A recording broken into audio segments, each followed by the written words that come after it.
Então, bom dia, tudo bem, gente? A gente sempre conversa um pouco antes da aula, né? Troca umas ideias.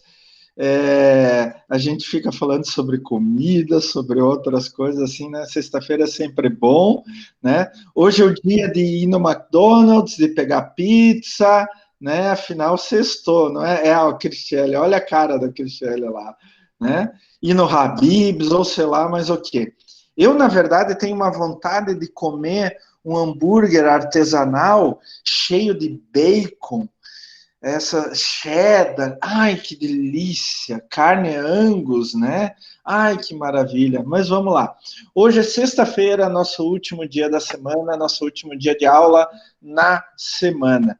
Né? Como eu estava conversando com vocês, hoje a gente vai terminar a parte de indicadores demográficos. Eu queria lembrar de novo para vocês, né? Toda aula agora a gente está falando de alguns indicadores. A partir de semana que vem a gente vai falar indicadores financeiros e etc.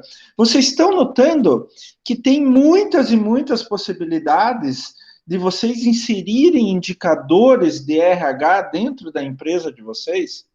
Então, voltando de novo ao trabalho que vocês fizeram no primeiro bimestre, né? Foram lá em algumas empresas e viram o que tinha de indicador de RH.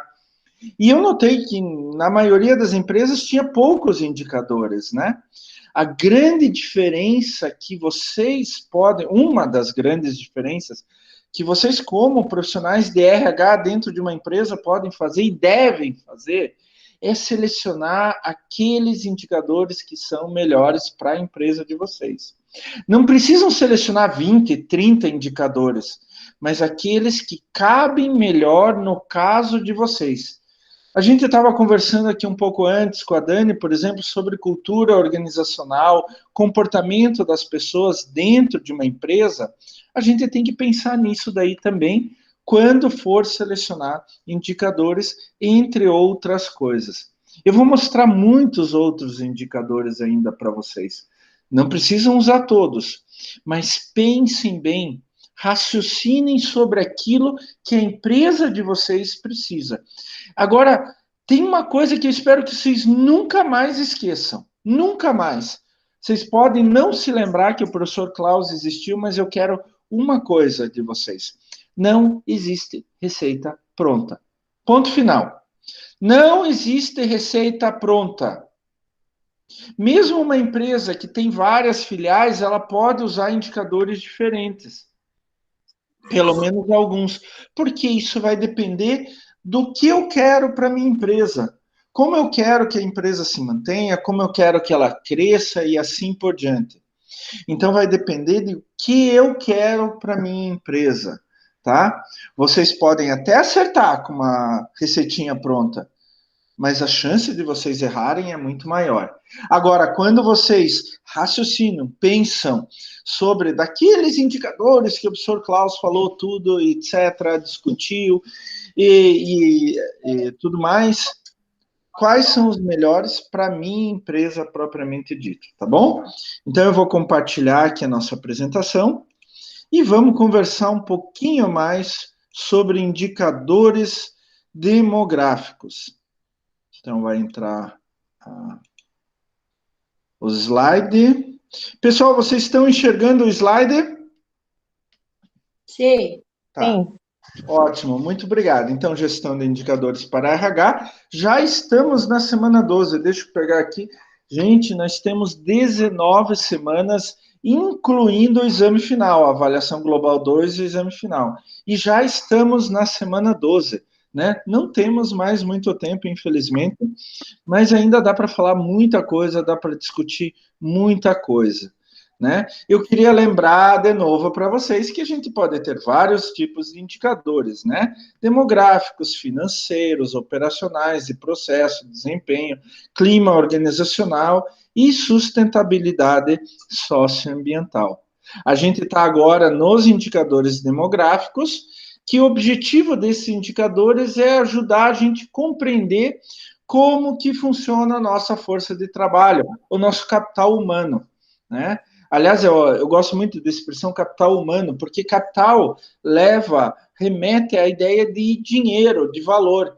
E o nosso maior valor dentro de uma empresa não é a construção, não é o equipamento. Nosso maior valor são as pessoas. Por isso que um profissional de RH, ele é extremamente importante, ele é indispensável para as empresas e não é só para controlar a burocracia, não. O profissional do RH, ele está ali, claro, para também controlar a burocracia, mas ele está ali para desenvolver este capital humano, tá?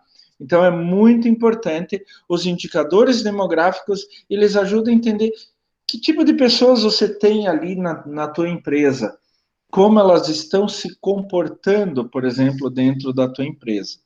Então, esses indicadores demográficos, de novo, só para relembrar, podem falar da quantidade, número físico de recursos humanos, quantos funcionários tem, disponibilidade, percentual de recursos humanos que estão à disposição da organização. Por exemplo, lembram-se, por jornada de trabalho, né? 4, 6, 8 horas, por jornada de trabalho ajustada. A gente pode ter indicadores demográficos mostrando a diversidade, a pluralidade da força de trabalho, a rotatividade que a gente falou na semana passada, né, o nível de movimentação da força de trabalho. E lembrem-se, algumas empresas, elas querem alta rotatividade por alguma razão, mas o ideal é que eu tenha baixa rotatividade. Mas essa baixa rotatividade também tem que vir junto com motivação. E, finalmente, nos indicadores demográficos, dá para, por exemplo, levantar e daí ver qual é a melhor situação da formação dos nossos recursos humanos. Por exemplo, pessoas com somente ensino médio, ensino superior, mestrado, doutorado e assim por diante. Bom, vamos lá então, vamos conversar um pouquinho mais sobre indicadores demográficos. Gente, já estamos no indicador número 12, só de demográficos, fora todos os outros que a gente tem, né? Então é por isso, por que eu fico batendo nessa tecla? Porque eu vejo muitas empresas somente com 1, 2, 3 indicadores. É difícil você controlar alguma coisa em termos de RH com 1, 2, 3 indicadores, tá? Me desculpem. Né? A gente tem que ter mais indicadores. Tem um número mágico de indicadores? Não, pessoal, não tem um número mágico de indicadores. Tem aquilo que você acha o melhor para você entender a tua força de trabalho, tá? Então vamos lá, indicador número 12, composição de empregados por sexo. A gente, assim, tem algumas coisas que a gente tem que conversar sobre isso, né? Primeira coisa, já passou o tempo que o sexo masculino dominava. Já passou, isso não existe mais. E eu sempre falo, né, cá com os meus botões, que quem manda no mundo, na verdade, são as mulheres, não são os homens, tá? Fica essa aura ainda que os homens dominam ou querem dominar o mundo por causa da idade antiga. Mas, na realidade, no dia a dia, as mulheres é que acabam decidindo as coisas, por exemplo, dentro da família.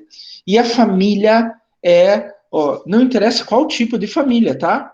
Eu não estou falando família pai, mãe, filho, pode ser qualquer tipo de família. O núcleo familiar, que a gente chama em economia de núcleo familiar, né? O núcleo familiar é o ponto mais importante de uma sociedade, não interessa como é esse núcleo familiar, ele que vai estruturar toda a sociedade, né?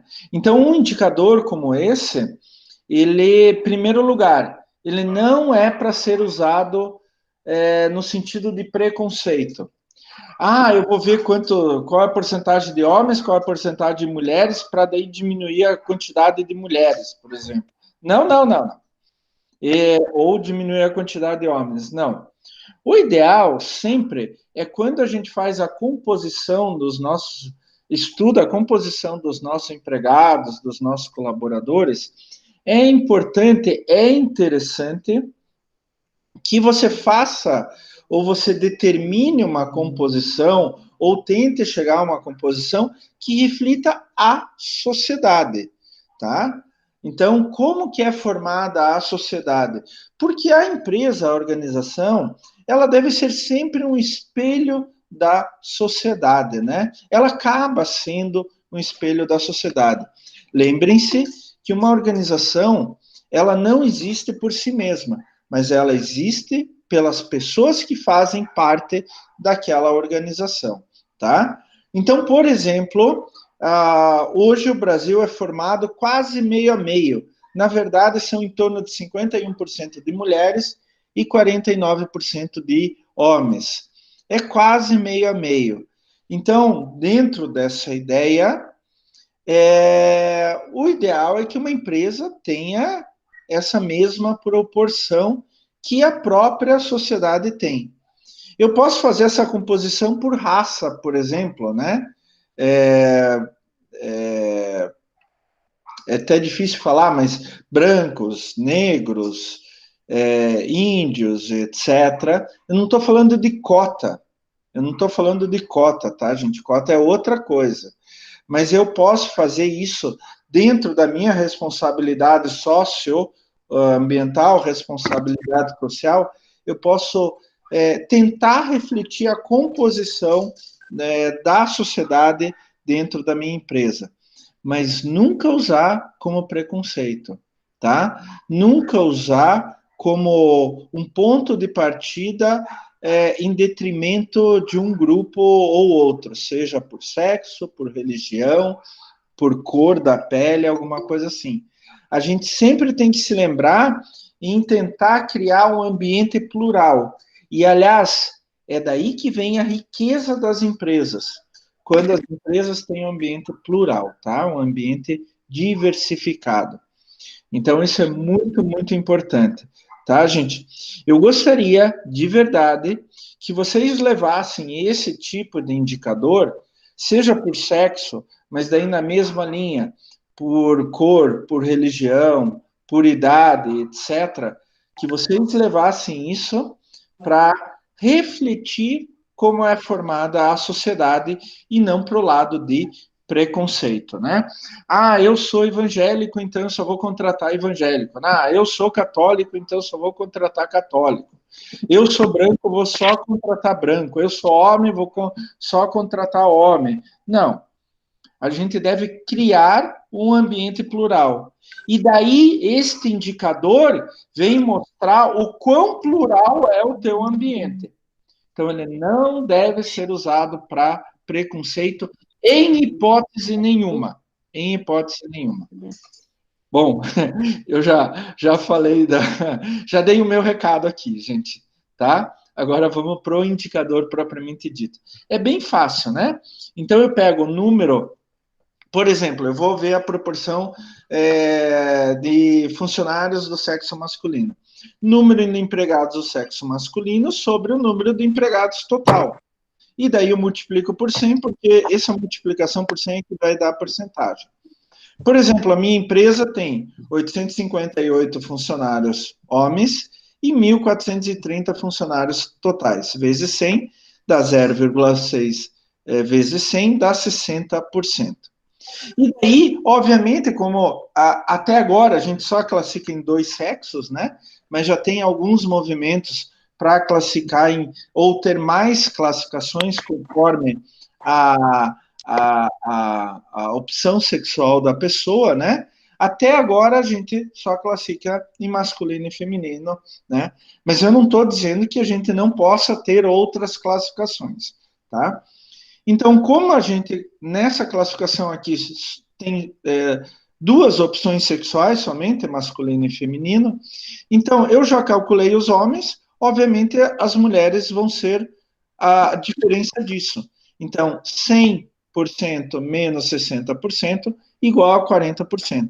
Então, eu vou ter 60% de homens e 40% de mulheres, tá? De novo, no nosso caso aqui, eu até sugiro que a gente chegue o mais próximo possível de um meio a meio, tá? Isto a gente também pode fazer variações nisso. Por exemplo, sexo em cargos de chefia. Então, eu pego quantos homens têm cargos de chefia e número total de cargos de chefia. Faço vezes 100. Ou qual a proporção de mulheres em cargos de chefia. Então, eu coloco aqui em cima na equação número de mulheres em cargo de chefia e aqui embaixo número de cargos de chefia total. E assim por diante. Nós temos visto um movimento mundial onde que tem se aumentado o número de mulheres em cargo de chefia, tá? E isso é muito importante, porque daí chega a equidade, a igualdade dos sexos. Eu quero lembrar, gente, que sexo, cor, religião, etc., não tem nada a ver com a capacidade intelectual e a capacidade de trabalho de uma pessoa. Absolutamente nada a ver.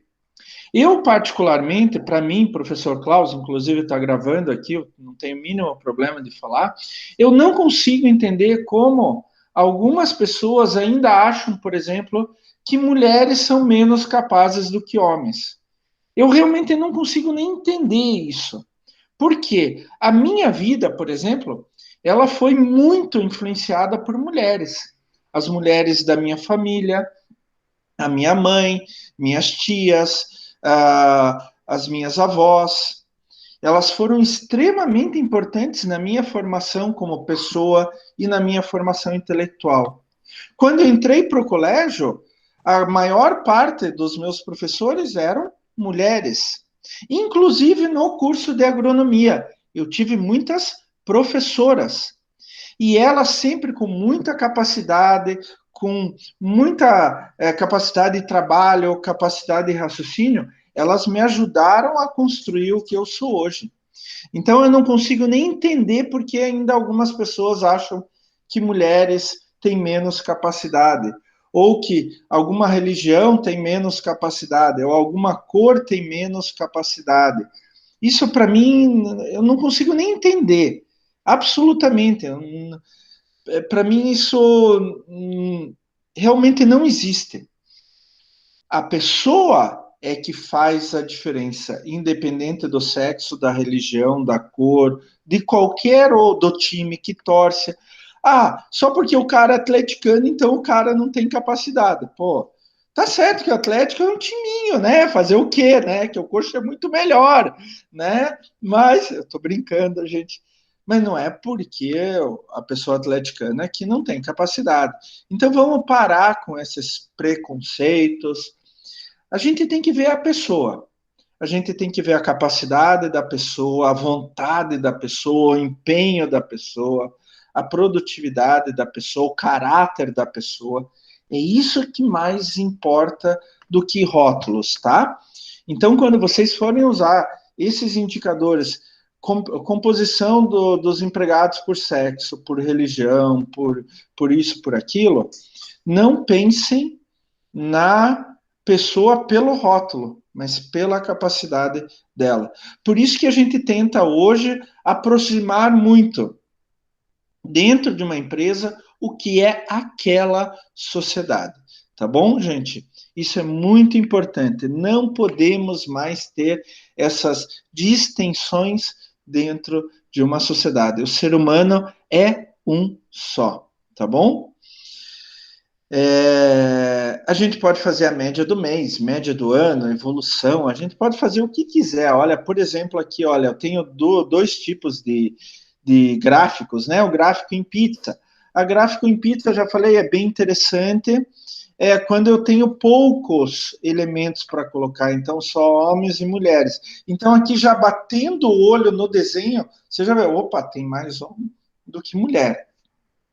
Podemos mudar isso daí, mas a gente pode fazer um gráfico de colunas, por exemplo, e aqui lembrem-se que a soma dos dois sexos sempre vai dar 100%, tá? O que vai modificar ao longo do tempo é a composição de um sexo em relação ao outro, né? Então a gente pode fazer essa composição aqui. Né? Eu gosto muito desse gráfico de coluna acumulada, né? Uma em cima da outra. porque daí dá para ver, ainda mais quando tem cores diferentes, você bate o olho e já vê a diferença entre um e outro ao longo do tempo, tá? De novo, usar sem nenhum preconceito. Regra do professor Klaus: não ter preconceito em nenhuma situação, muito menos dentro da nossa organização, tá? Vamos para o nosso indicador número 13, que não vai dar azar, inclusive, tá? Esse é um indicador bem interessante. Eu vejo poucas empresas usando esse indicador, mas é um indicador bem interessante, é a amplitude de comando. Então, esse indicador, ele acaba dando uma dimensão qualitativa do número de subordinados que uma chefia pode liderar, né? O que ele calcula?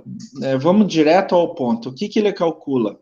O número médio de não chefes para cada ocupante de cargo de chefia.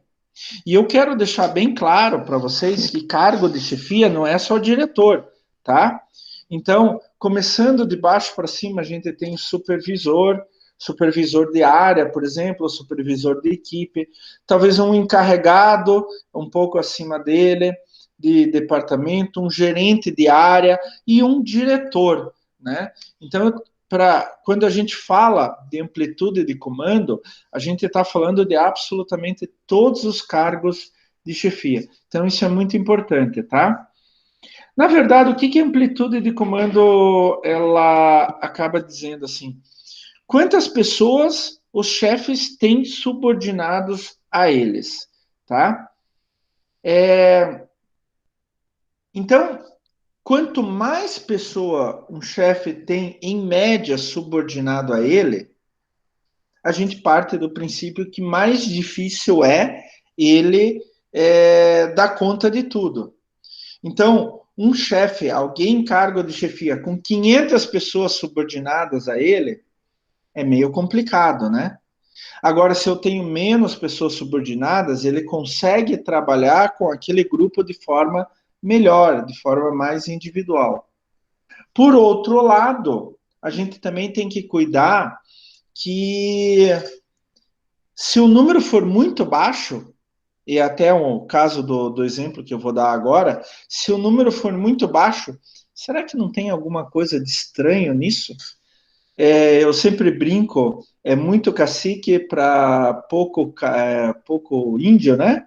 Não é assim que falam? É muito chefe para pouco funcionário. Então a gente também tem que cuidar com isso. Não existe um número mágico. O número ideal é a própria empresa que vai dizer. Já vamos conversar sobre isso, né? Só uma dúvida assim, em relação a quando tem pouco colaborador para muito chefe, as pequenas empresas têm bastante isso, não tem? Assim, empresas assim de, por exemplo, 4 sócios e só tem o que 10 colaboradores, 12 colaboradores. Mas daí é um outro caso, né, Thiago? Aí é o Thiago que está falando, né? Isso, Ah, tá. sim. Viu? Já sei pela voz até. Aí eu acho um outro caso, tá? Quando uma empresa é pequena, obviamente ela vai ter poucos funcionários por cargo de chefia, tá? Por causa do tamanho da empresa, tá? Agora, quando a empresa vai aumentando, esse número deveria, em teoria, aumentar, né? Eu ter mais empregados por cargo de chefia, tá? Então, quando a empresa é pequena, eu vou ter. O que eu tinha falado? Agora me deu uma confusão. Vou voltar. Voltar. Quanto menor a empresa, normalmente ela tem poucos funcionários por cargo de chefia. Por quê? Os próprios chefes normalmente trabalham efetivamente em processo de produção ou alguma coisa assim, tá? Então, você tem até um pouco de confusão aí nos cargos, porque a empresa é muito pequena para todas as atividades que ela tem que fazer, tá? Quanto maior a empresa, a tendência é aumentar o número de funcionários por cargo de chefia. Mas assim, Thiago, isso depende da empresa, tá? Depende da empresa. Então, não é muito difícil, de novo, você dar uma receitinha. Eu já vi empresas com várias situações diferentes, empresas de mesmo tamanho, com várias situações diferentes. Então, isso vai depender muito da empresa. Sim. Como que a gente calcula, então, a amplitude de comando? A gente pega aqui na equação, olha, número de empregados total menos número de empregados em posição de chefia sobre número de empregados em posição de chefia. Por quê? Claro que o cargo de chefia, ele tem funcionário abaixo dele, então eu tenho que tirar o próprio cargo de chefia do número total. Então, no nosso exemplo, por exemplo, né, fica 1.430 empregados no total, e desses, 644 têm cargo de chefia. Dos 1.430, 644 têm cargo de chefia. Então, eu tiro esses 644 dos 1.430 sobre 644. Multiplico por 100, dá 1,2, tá? Então, aqui, por exemplo, eu peguei dois tipos de gráfico, né? Você pode fazer gráfico por coluna ou gráfico de linha, né? Eu, particularmente, nesse caso, eu prefiro gráfico de linha, tá?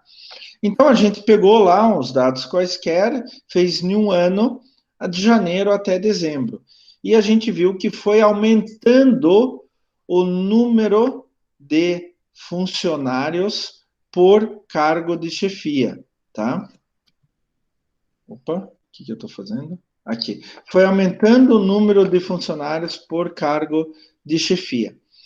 Aqui, nessa figura, ele colocou uma reta aqui e nomeou isso como uma média. O que é isso? Ele pegou mês a mês, somou tudo e dividiu por 12. No caso aqui, a média acho que foi 2,2, se eu não me engano, tá? Foi 2,2. Ah, professor, então essa é a relação ideal entre chefe e não chefe? Gente, relação ideal entre chefe e não chefe, quantos não chefes eu tenho para cada chefe, vai de empresa para empresa, tá? É impossível falar. Então, pode ser que naquele ramo você consiga ter mais subordinados, não chefes, para cada chefe. Pode ser que os grupos de trabalho tenham que ser menores, então você vai ter menos subordinados, menos não chefes para cada chefe, tá? O que eu sugiro para vocês em termos de RH? Fazer o que a gente chama de benchmark.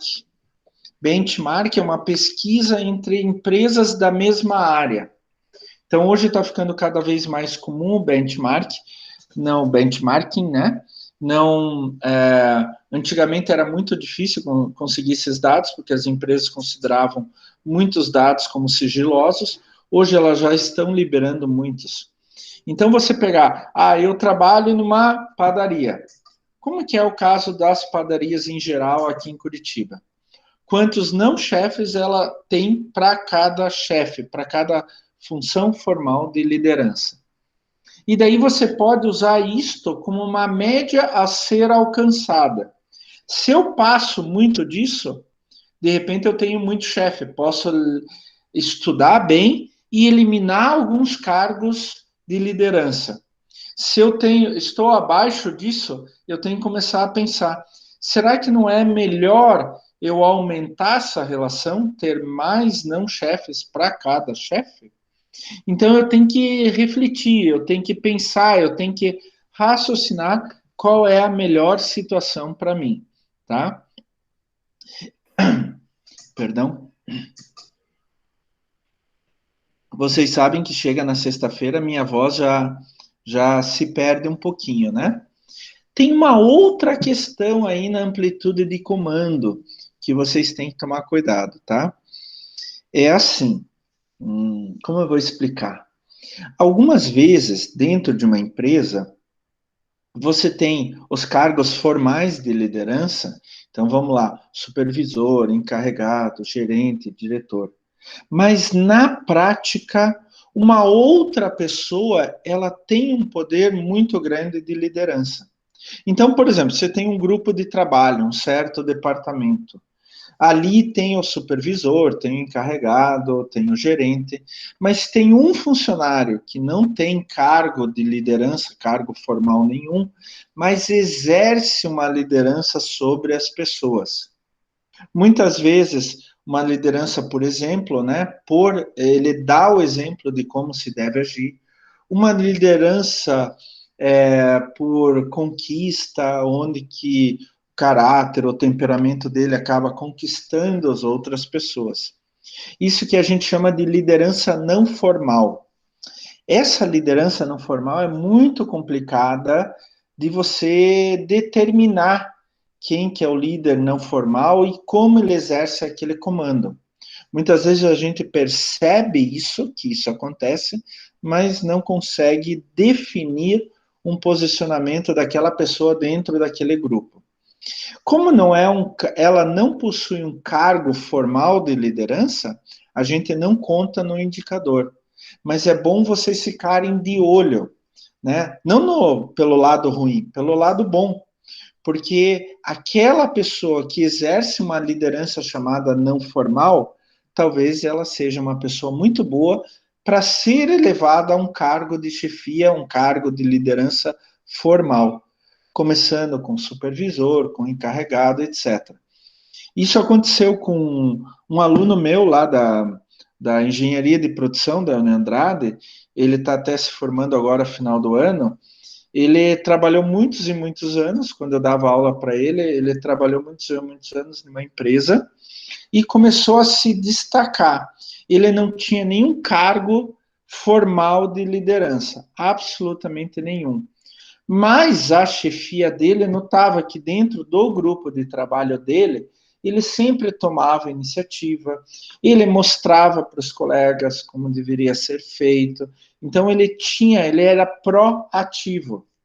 O que aconteceu? Eu me lembro que a última vez que eu dei aula para ele, eu dei algumas disciplinas, ministrei algumas disciplinas para a turma dele. A última disciplina que eu ministrei, eu me lembro que ele chegou, professor, eu fui elevado agora a supervisor, professor, com maior orgulho, etc. Eu já imaginava que ele ia alcançar um cargo de chefia, porque ele exercia exatamente uma liderança chamada não formal. Mas, infelizmente, como não é cargo específico, cargo criado, cargo no papel, a gente não considera na amplitude de comando as lideranças não formais. Mas é bom vocês, como profissionais de RH, ficarem de olho nessas lideranças não formais. Tá bom? Olha só, nosso indicador 14, estamos chegando quase no final. Nosso indicador 14, suporte de RH. E aí a gente tem que conversar, né? E aí a gente tem que começar a conversar seriamente. Eu vou até fazer uma coisa aqui, gente. Eu vou me dar a liberdade agora de interromper aos slides e eu quero conversar. Coloquem o vídeo aí, gente. Coloquem o vídeo. Eu quero ver vocês aqui. Quero ver vocês aqui. Vamos? Coloquem o vídeo. Ó, Joseli, Agnello.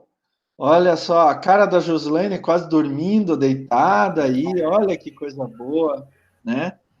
Gente, quais de vocês já trabalha na área de RH? Quem de vocês já trabalha? Joseli trabalha na área de RH? Na verdade, eu trabalho como subgerente de hotel, então a gente faz algumas coisas ali. Contratação, entrevista, qualquer coisa. Quem mais já trabalha na área de RH? Ninguém? A Cristiane já trabalha? É que, Cristiane, você não falou nada. Tem que colocar o som. Você já trabalha na área de RH? Então, assim,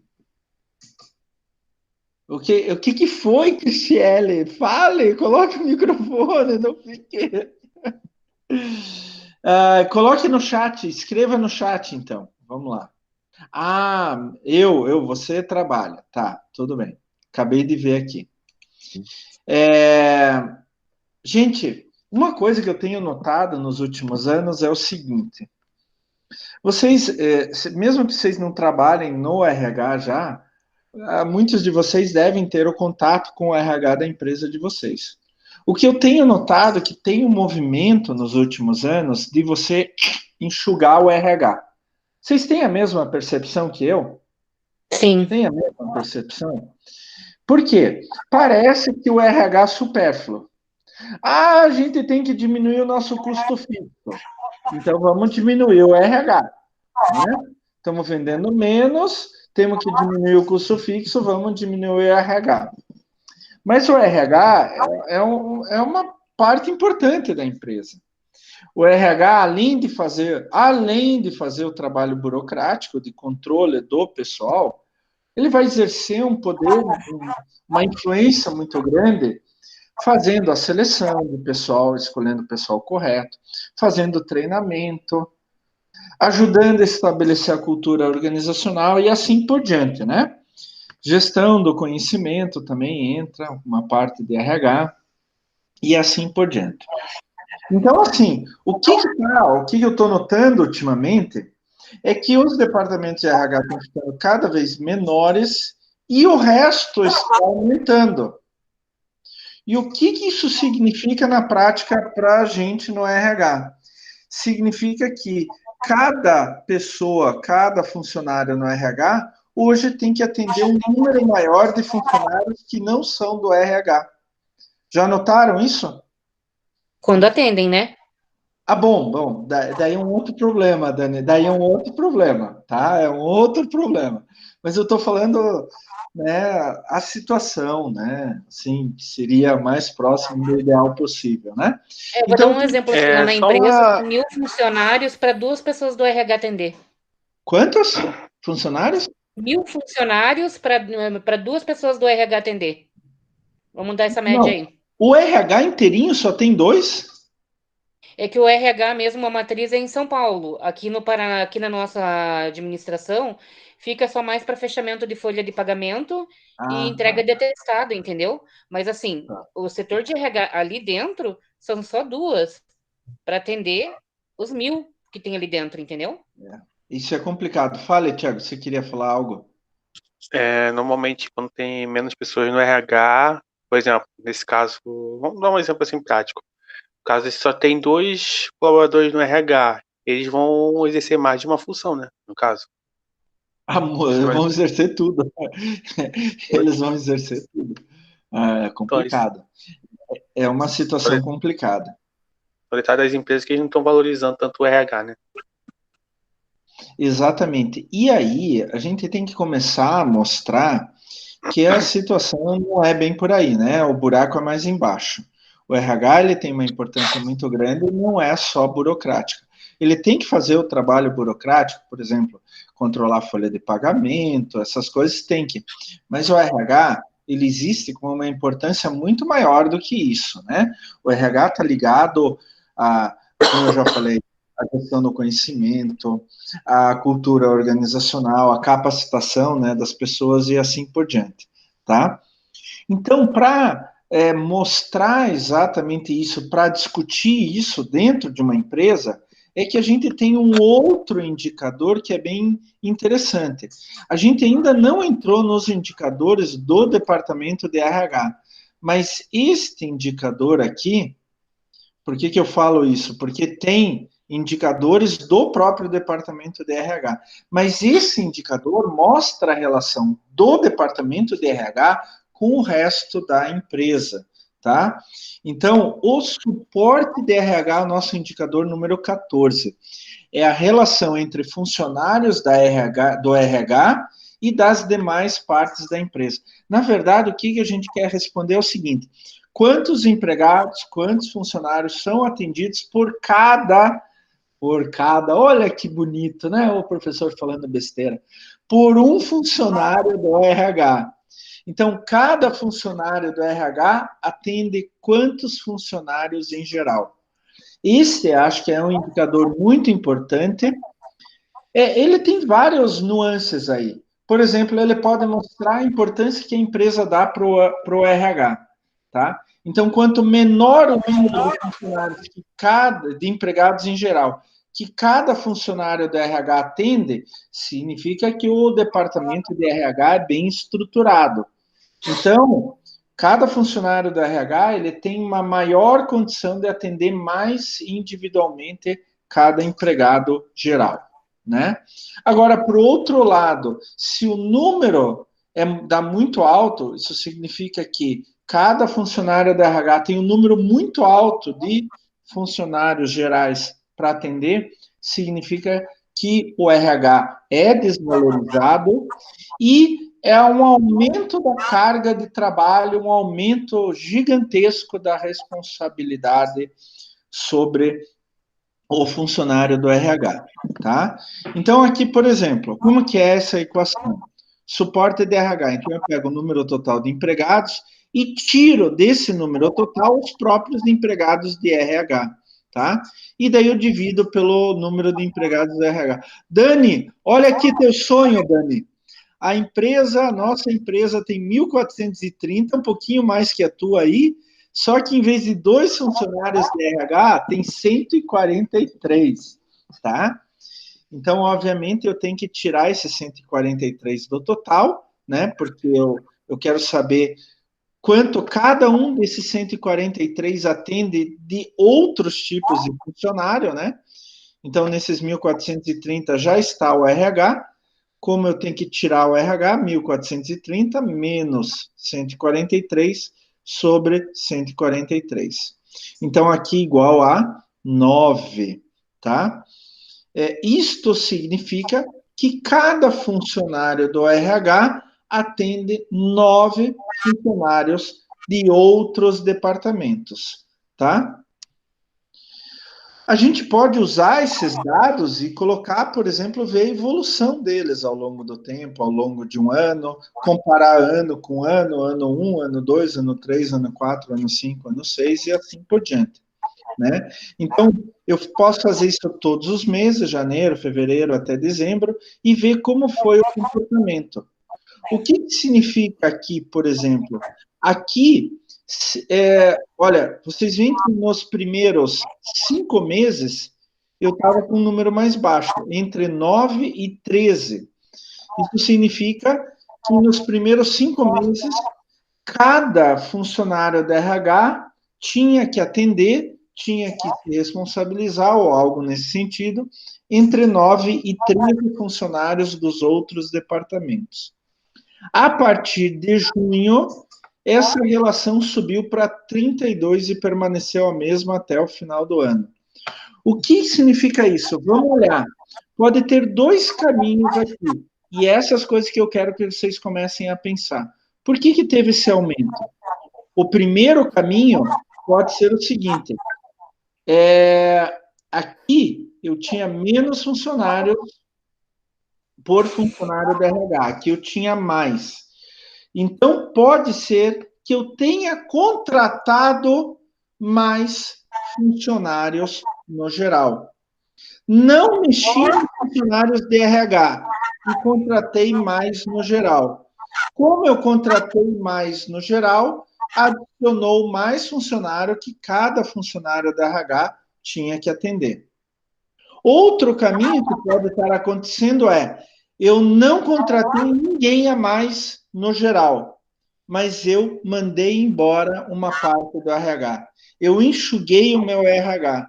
Então, aumentou o número de funcionários do geral, cada funcionário do RH tinha que atender, tá? Então, a gente tem que, não é só um número, vocês têm que sempre analisar qual é a situação que deu origem àquele número.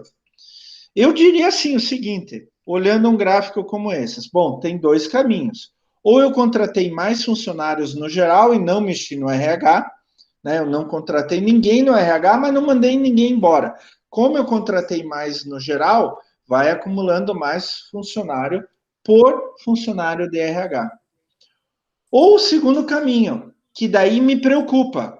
O segundo caminho me preocupa muito mais do que o primeiro, tá? Eu não contratei mais ninguém no geral, mas eu mandei embora uma parte do meu RH para enxugar custos, para diminuir custos. Daí me preocupa. Por quê? O RH é um dos pulmões da minha empresa. Ela ajuda a empresa a funcionar. Se eu, ao longo do tempo, vou eliminando o RH, eu perdi um dos pulmões, eu vou começar a respirar com mais dificuldade. Eu não vou mais conseguir controlar tão bem quanto eu estava controlando. Então, a primeira situação é uma coisa boa. Eu não mexi no RH, mas contratei mais funcionário, no geral. Por isso que subiu a relação de funcionários gerais em relação à proporção entre funcionários gerais e funcionário da RH. A partir desse momento, cada funcionário da RH tinha que atender 32 funcionários gerais. Mas porque aumentei o meu número, eu expandi a minha empresa. Isso é uma coisa boa. Agora, esses mesmos números, eles podem ser considerados de outra forma. Eu não mudei meus funcionários gerais, eu enxuguei o meu RH. Então, eu tirei funcionário da RH. Aqueles que ficaram vão ter que atender mais gente. É o mesmo número total de pessoas, mas como tem menos funcionário do RH, no RH, cada um desses que sobrou no RH vai ter que atender mais gente. E isto não é bom, tá? Então a gente tem que ver sobre qual ótica aqueles números eles se originaram. De novo, gente, vocês estão vendo que RH é muito importante e RH não é só uma receitinha. RH tem que pensar, tem que raciocinar. Vocês têm que demonstrar a importância que vocês têm dentro da empresa. E, gente, a gente está quase terminando a nossa aula. Olha, daria para falar umas 4, 5 aulas sobre indicadores demográficos, mas não dá. A gente tem que falar sobre outras coisas também. Então, só assim para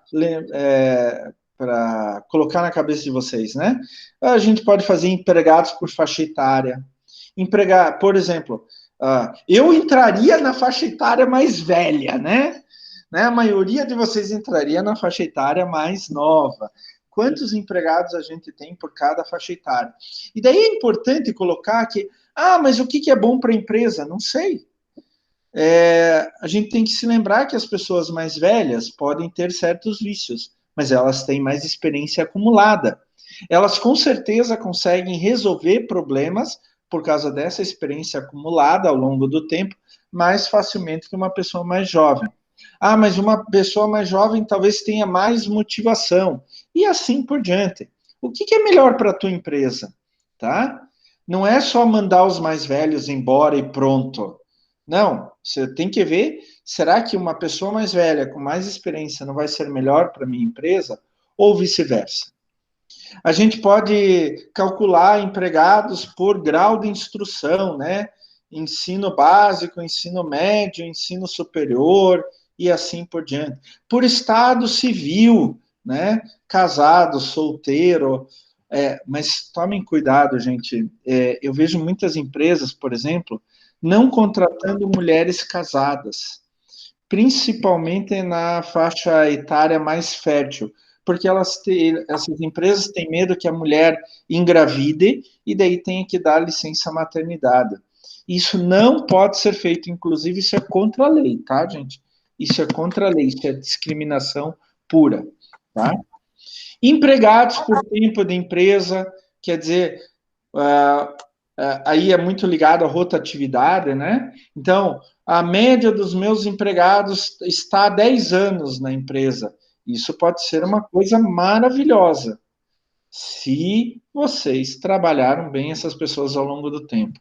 Empregado em posição de chefia por sexo, por exemplo, o ideal é que se reflitam as condições da sociedade. Então, em posição de chefia, o ideal é que tenha pelo menos, né, 50% de homens, 50% de mulheres. Esse é o ideal. Ele reflete uma posição uma situação da sociedade. Ah, professor, a minha empresa tem 50. Eu já vou falar sobre isso, não vou falar agora, não. Mas a minha empresa tem 80% de homens em chefia e 20% de mulheres. Por quê? Ah, não sei, professor. Por quê? Você tem que ter uma razão por isso. É porque as mulheres são menos capazes do que os homens? Mentira. Não são. Ah, é uma área onde que tem mais homens do que mulheres? Olha, eu falo porque eu sou agrônomo. Quando eu me formei, tinha poucas mulheres. Na minha turma de 30 tinha 4 mulheres. Hoje tem mais mulheres agrônomas do que homens. Então, a gente não pode mais nem usar isso como desculpa, tá? Geralmente, quando tem mais homens do que mulheres em cargo de chefia, isso cheira a preconceito. E a gente tem que tomar cuidado com isso. Gente, olha, algumas vezes a gente nem pensa que está sendo preconceituoso, mas a gente está sendo preconceituoso, tá? Então, esse é um indicador que pode mostrar o que você precisa de uma mudança o mais urgente possível. E agora, sim, tem um truque: misturar indicadores. Né? Como eu fiz nesse último, empregados em posição de chefia por sexo, empregados em posição de chefia por faixa etária, por estado civil, né? Agora eu vou criticar os homens. Meninos, me deixem criticar os homens, né? Principalmente os homens jovens, que eu já fui, há 10 mil anos atrás, mas eu já fui. Vocês têm um carro, vão fazer um seguro. Vocês sabiam que os homens solteiros na faixa entre 20 e 25 anos de idade têm os seguros mais caros de todos? É, por causa do comportamento. Então, um homem entre 20 e 25 anos de idade se acha o dono de tudo, né? Invencível, indestrutível. Então, ele vai fazer um monte de porcaria. Eu já fui assim, gente. Né? Agora, sou um pouco menos assim. Mas, então, uma mulher acima dos 35 anos de idade, normalmente com filhos, elas têm os seguros mais baratos. Por que isso? Porque ela é mais responsável, ela, antes de fazer uma besteira, pensa: eu tenho filhos, e assim por diante. Então, ela vai dirigir com mais cuidado, ela vai cuidar mais das pessoas em volta. Então, o seguro do carro para ela vai ser normalmente mais barato. Né? Então, a gente também pode fazer isso dentro da nossa empresa, misturar indicadores, por exemplo, faixa etária, sexo, estado civil, etc. Né? O pior caso é homem entre solteiro, sem filhos, entre 20 e 25 anos de idade. Esse daí são os infernos. Né? Tô brincando, gente, mas estatisticamente as empresas de seguro chegaram à conclusão, com milhões de dados, chegaram à conclusão que esse é o grupo mais arriscado. Por isso eles cobram um seguro mais alto. Agora, mulheres com filhos, um pouco mais velhas, são pessoas que tomam mais cuidado por elas e por todo mundo em volta. Então, o seguro é mais barato, estatisticamente falando. Então, o que as empresas de seguro fazem? Elas misturam indicadores, tá? Tem uma coisa muito importante que tem muitas empresas começando a fazer, que é determinar indicadores demográficos em grupamento por plano de cargos e salários, o PCS. Né? Então, a gente pode ter muitos tipos de cargos em relação ao PCS. Pode ter horista, mensalista, pode ser do administrativo, do técnico, do operacional, do executivo. A gente tem vários grupos e cada grupo desses tem determinadas características, tá? E um erro que a gente pode cometer dentro da empresa é fazer o mesmo indicador para todo mundo e só parar por aí. Quando a gente faz o mesmo indicador para todo mundo, a gente tem um dado médio global.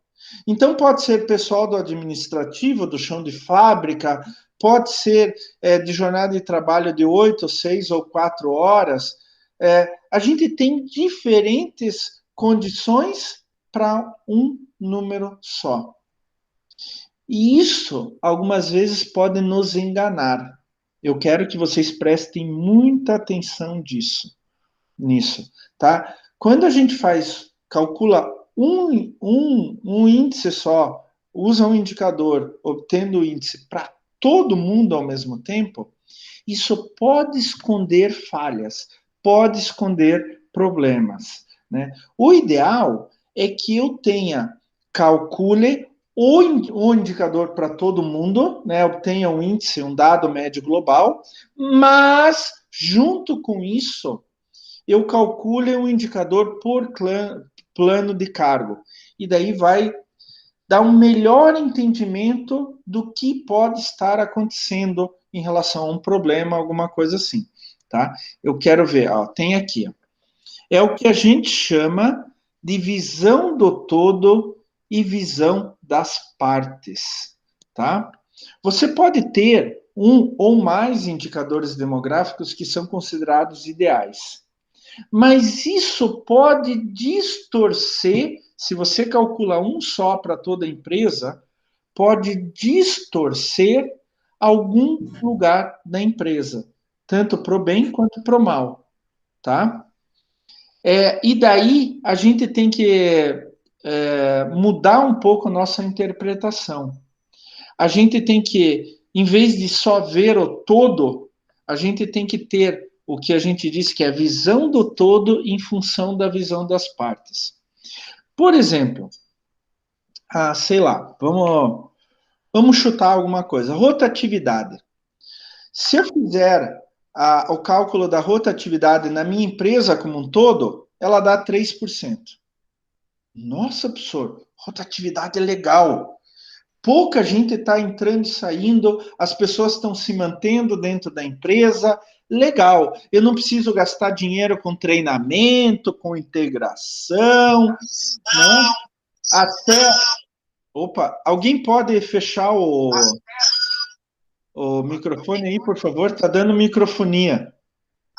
Peraí. Tem alguém que está dando microfonia aí. Tem alguém que está dando microfonia.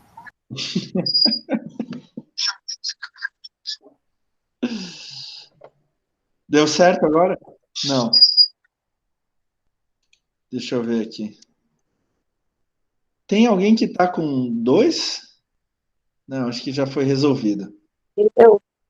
2. A Joseli, pela cara dela, é a Joseli a culpada, né? Vamos lá, sem problema, Joseli, é só para tirar a microfonia. A gente já está quase acabando aqui também. Então, vamos lá. Sem problema, sem problema. Então, vamos lá. A gente calculou a rotatividade para toda a empresa, deu 3%. Pô, professor, que legal. É isso que a gente quer. Mas a gente olhou lá por departamento. Professor, teve um problema aqui. A diretoria está com rotatividade de 50%. Não para um diretor lá, professor. E daí? O que isso vai fazer de ruim? O diretor tem um cargo de chefia, ele vai influenciar todo mundo que está abaixo. Então, cada vez que entra um diretor, não, vocês já passaram por isso? Eu já passei. Pessoal, muitas vezes, entra um diretor, parece político, né? Ele quer acabar com tudo que o político anterior fez. O diretor também, ele quer deixar a marca dele. Então, tem que começar tudo de novo. E daí, nisso, a gente perde tempo, a gente perde produtividade, a gente perde produção, e assim por diante. Então, a empresa como um todo deu uma rotatividade de 3%. Ótimo, lindo, maravilhoso, fantástico.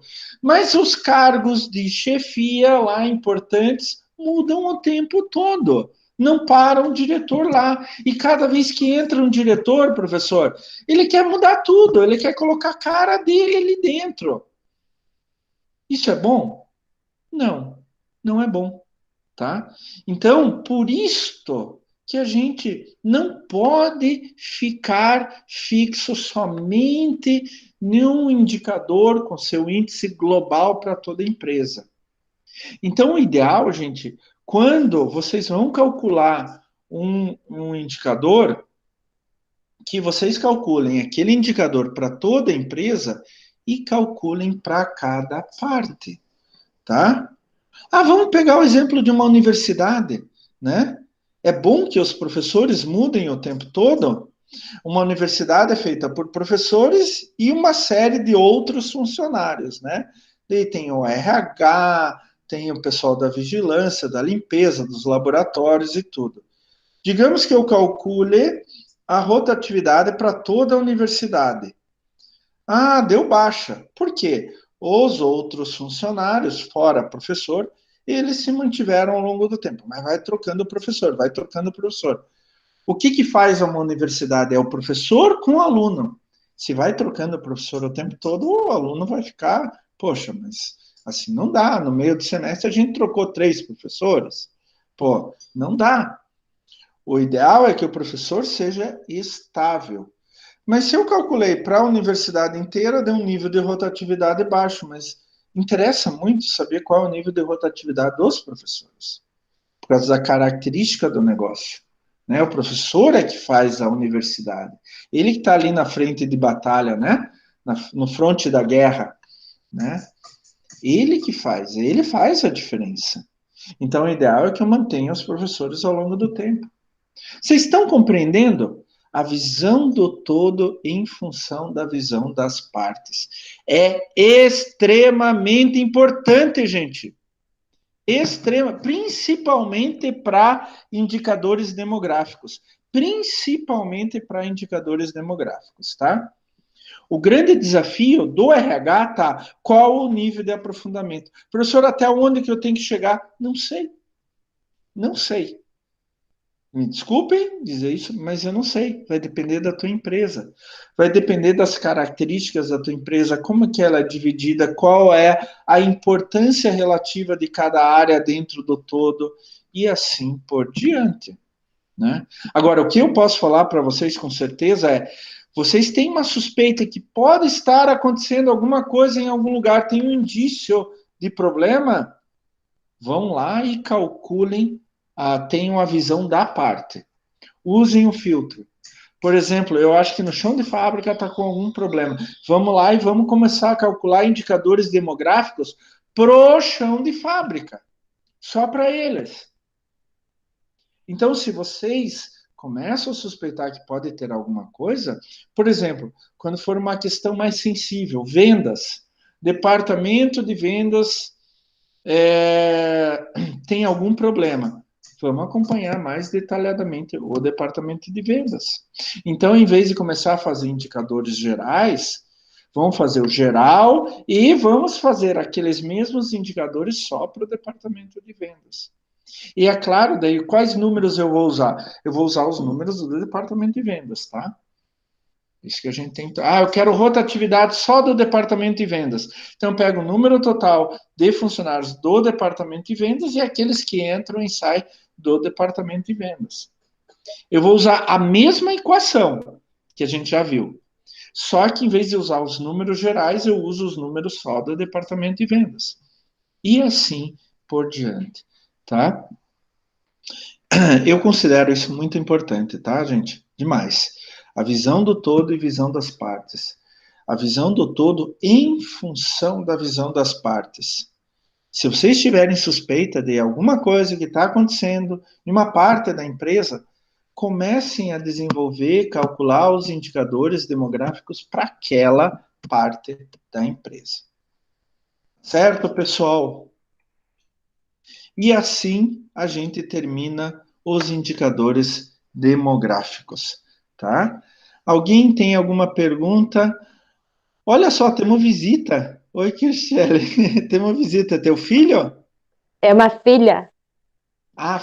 Desculpa, eu não estou vendo direito aqui. Outra, o professor está cegueta já. É por isso, olha, gente, por isso que eu também uso óculos, tá? Agora eu estou vendo. É, acabou de acordar. Aí quer ir Coitadinho. direto pro. Tá com uma carinha de sono também. Alguém tem alguma colocação, alguma observação para fazer? É só uma dúvida. Em relação ao RH. A Daniela tinha falado que na empresa dele que ela trabalha só tem 2 funcionários do RH porque tem a matriz lá em São Paulo. Normalmente, quando tem uma matriz, as empresas assim de outros estados, de outros locais, pode ter poucos funcionários ou tem que ter uma quantidade significativa para atender os colaboradores daquela empresa? Você tem que analisar bem com calma, principalmente quanto às atribuições dadas à matriz e àqueles funcionários que estão na filial. Então, por exemplo, a Dani, se eu estiver errado, Dani, por favor, me corrija, mas pelo que eu entendi, os funcionários de RH daqui de Curitiba, eles teriam atribuições muito específicas e determinadas, né? Sim. Outras atribuições são transferidas para a matriz em São Paulo, tá? Agora, digamos que tem a matriz lá em São Paulo, a filial aqui, mas todas as atribuições do RH ficam para esses 2 funcionários da filial. Gente, não tem como. Simplesmente não existe. Por mais que você tenha sistemas automatizados e tal, software, não tem como 2 funcionários cuidarem de 1.000. Mas como uma parte das atribuições vai direto para São Paulo, então alivia um pouco o trabalho dos funcionários de Curitiba. E daí eles conseguem dar uma vazão a tudo que eles têm que fazer. Então, assim, Tiago, acho que o mais importante não é o número, mas as atribuições que são dadas a cada um desses. Se você tem muita atribuição a cada um dos funcionários, opa, eu tenho que rever.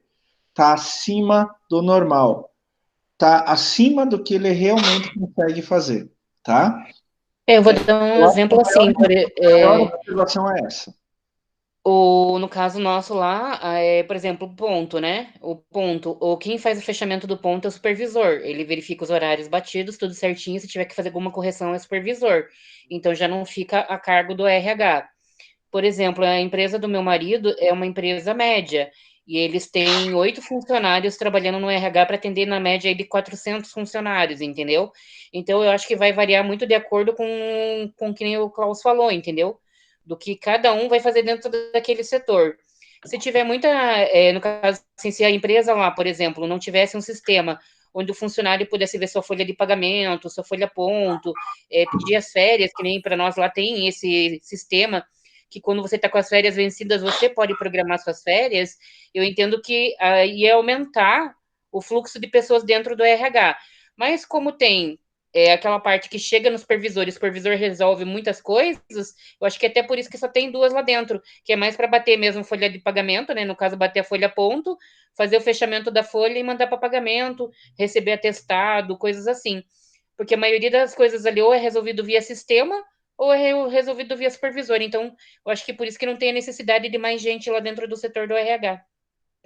Eu acho que você tocou num ponto crucial, Dani, e eu acho que esse é o negócio, Tiago. Não se fie tanto quanto ao número de pessoas, mas às atribuições dadas. Então, por isso que aqueles indicadores, ou amplitude de comando, por exemplo, ou número de funcionários gerais em relação ao número de funcionários de RH, vai depender. Como é que eu posso falar para vocês assim? Eu quero que vocês notem, gente, que a função de vocês é muito mais intelectual do que braçal. Porque agora eu vou ser sincero com vocês, vou ser bem sincero. Tem muita gente que considera o RH só braçal, só para digitar número e etc. Eu nunca pensei nisso. Eu nunca pensei assim. Tem o trabalho braçal? Tem. Todas as profissões, todos os cargos têm trabalho braçal.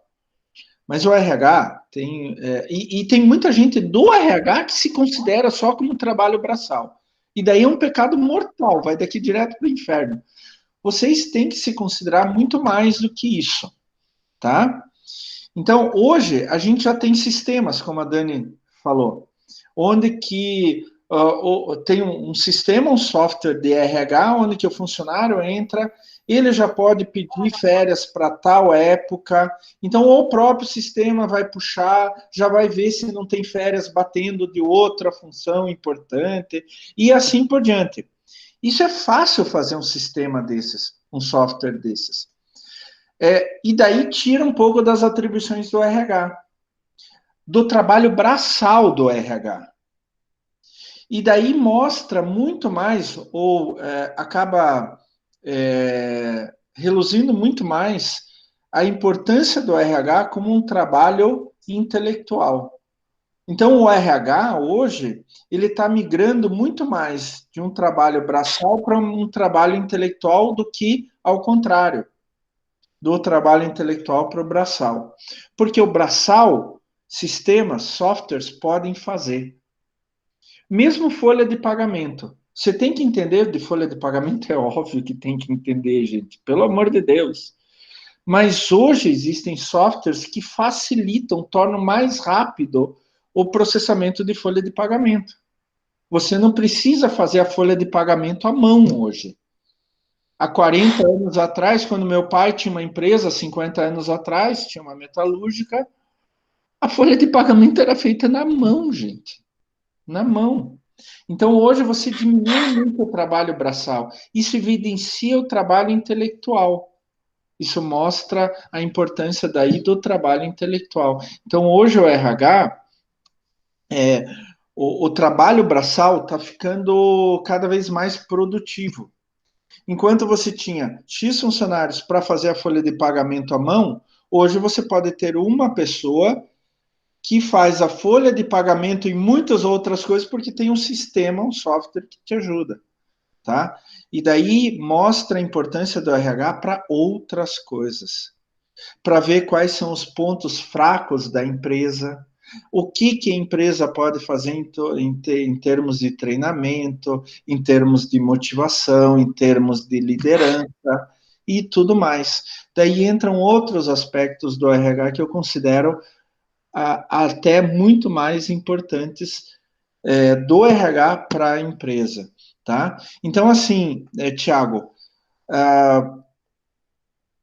é muito mais importante hoje, e é por isso que vocês não podem ver o número que sai do indicador de forma nua e crua, é muito mais importante hoje a atribuição que é dada para o RH e as condições de trabalho para o RH do que o número de pessoas do RH.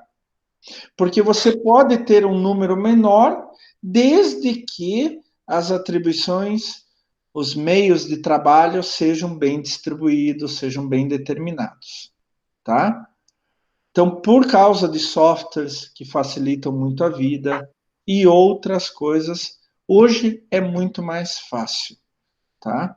Eu vou dar um exemplo, assim, que não tem nada a ver com isso. Um aluno vai fazer uma revisão bibliográfica de um assunto. Vocês já fizeram várias, né? Escrever sobre aquele trabalho. Quando eu estava na graduação, a gente tinha que obrigatoriamente ir na biblioteca. Obrigatoriamente, não tinha jeito. E a gente ia na seção de livros, pegava os livros, levava uma montanha de livros. Ia na seção de revistas científicas, pegava um monte de revistas científicas, levava lá na mesa, colocava tudo, ocupava uma mesa enorme, colocava tudo e começava a fazer o trabalho. Era assim no meu tempo. E eu vou dizer assim, eu me lembro, eu tenho imagem na minha cabeça, lá na biblioteca do setor de ciências agrárias da Federal, ali no Juvev, eu passava tardes fazendo isso. Eu enchia a minha mesa e começava a pegar cada um. Hoje, você não precisa nem sair de casa. Hoje, tem livro. A Uniandrade tem uma biblioteca virtual maravilhosa. Maravilhosa. Você abre o livro, inclusive tem ferramenta de busca. Você digita uma palavra-chave e já acha a página onde está a palavra-chave. Você não precisa mais nem virar a página.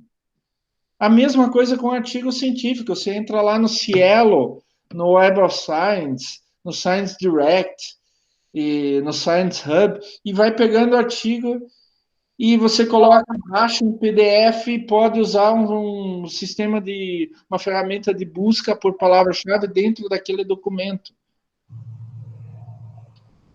Então, hoje o trabalho está muito mais produtivo do que era antes. Enquanto eu levava X tempo para fazer um trabalho, hoje eu levo um quarto do tempo para fazer o trabalho. Eu, Klaus, comparando o que eu era há 30 anos atrás, por causa das ferramentas. Então, hoje, quando eu usava um certo tempo para fazer um trabalho, hoje eu saio com 3, 4 trabalhos no mesmo tempo. A produtividade, por causa das ferramentas que a gente tem à disposição, é muito maior. E quando vocês forem usar indicadores, seja demográfico, financeiro, etc., vocês têm que pensar nisso também, tá? Pode ser que hoje eu tenha que ter no máximo 20 funcionários no geral por cargo de chefia. Mas daqui 10 anos, por causa das ferramentas que a chefia tem à disposição, ela pode controlar 30, 40 funcionários por cargo de chefia. Então não é um número, não é um número mágico. Você tem que analisar a situação. Mas, professor, lá na minha empresa, o RH tudo na mão ainda, não tem nem computador. Bom, daí você tem que ter um monte de funcionário no RH para fazer, porque você não tem ferramenta. Tá entendendo? Para aumentar a produtividade de cada funcionário. Agora, tudo tem limite. Tudo tem limite. Por mais que eu tenha ferramentas, tem um limite de funcionários, por exemplo, que o RH pode dar como suporte. Tá? Mesmo com essas ferramentas, mesmo com a informatização, tá? Então, gente, eu estou batendo muito nessa tecla. Analisem.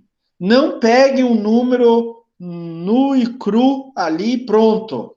Salvamos a empresa. Não, analise cada número sob os diferentes pontos de vista, tá? Pensem, raciocinem, tá? Este é o valor do RH. E o RH, ele vai ser dado cada vez mais valor a essas coisas. Por quê? Fazer uma folha de pagamento, controlar férias, controlar isso, presença, isso está ficando cada vez mais informatizado. É tarefa do RH? É, mas vocês vão gastar cada vez menos tempo com isso e mais tempo com outras coisas, com outras preocupações dentro da empresa. Tá? Essa é a tendência que vai acontecer ao longo do tempo. Tá bom? Prestem atenção nisso, por favor, gente. Pessoal, nossa, já são quase 11 horas. Como o professor Klaus fala, né? Vai ter um chato de galocha, ainda mais na sexta. Podia dar uma aula rápida na sexta, né? A gente já se livra logo. Pronto. Mas as nossas conversas são muito legais, pelo menos eu considero assim. E eu também cresço com as nossas conversas, tá? Você vai falando, eu fico imaginando 1001 indicadores, é engraçado, sabe? Eu fico pensando em fórmula, qual indicador, eu fico pensando, por exemplo, assim, onde eu trabalho, né? Eu sei de alguns indicadores lá que nem a gente, no trabalho que a gente fez, eu te mostrei que tem alguns que tem serventia e outros que não, mas eu já fico imaginando outros lá, entendeu? É até engraçado como fazer, como estruturar, entendeu? É engraçado. Você vai falando, a minha mente fica viajando já em como fazer. E esse é o ideal, Dani. Esse é o ideal. É assim que eu quero de vocês, alunos. Que vocês comecem a ligar o ponto A com B, com C, com D, com F, com X, com Y. Que vocês comecem a imaginar outras coisas. Experimentem essas outras coisas. Pode ser que dê errado, mas experimentem. De repente vai dar certo para a empresa de vocês. Isto é um profissional que raciocina, é um profissional que pensa, é um profissional que quer o melhor para ele e para a empresa onde que ele trabalha, tá? E é um profissional que não segue receitinha. Receitinha é a pior coisa do mundo. tá? É sério, de verdade, gente. Receitinha é a pior coisa do mundo. Isso leva a empresa a cair. Ainda mais com esse ambiente tão competitivo e global que a gente tem agora, tá? Quando a gente trabalha com gestão de pessoas, o ambiente está ficando cada vez mais caótico, cada vez mais misturado. E a gente tem que tomar cuidado com isso. Se a gente usar a receitinha com essa globalização que a gente tem hoje, meus amigos, olha, tchau e bênção para a empresa, porque ela não vai ter sucesso. E o RH da empresa vai contribuir para o insucesso dessa empresa. Então a gente tem que ir um pouco mais longe, a gente tem que pensar. Receitinha, jamais, tá? Podem usar as dicas do professor Klaus aqui, mas podem fazer variações, podem fazer adaptações, devem pensar o que é melhor entre todas as possibilidades para a empresa de vocês. Tá bom? A Cristiane até deu um bocejo aí já está ficando chata a aula, né? Não tá chata, é que a minha filhinha pequenininha tá com uma tosse, eu tô preocupada com ela. Ah, não, tudo bem, sem querer, só tô enchendo teu saco, Cristiane, só enchendo o saco de você. Não, imagine. Gente, não se esqueçam de entrar lá na atividade de frequência, para fazer a atividade de frequência, já garantir a presença na aula de hoje. De novo, eu sempre falo para vocês, olha, deem uma olhadinha lá no nosso material complementar, por favor, tá? Deem uma olhadinha lá, porque... Sobre a indústria moveleira, né? Deem uma olhadinha, porque sempre tem artigos interessantes, e cada artigo, independente de qual área que é, cada artigo ele faz vocês crescerem um pouco, incita vocês a pensarem um pouco mais, a raciocinarem um pouco mais.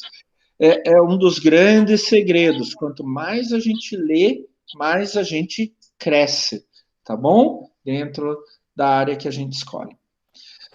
Pessoal, bom final de semana, descansem um pouco e quero ver todo mundo aqui semana que vem, tá bom, gente? Sexta-feira. Até mais. Tchau, Tchau, Bom final de semana. Tchau, tchau. Tchau, gente. Tchau, tchau. Tudo de bom para vocês.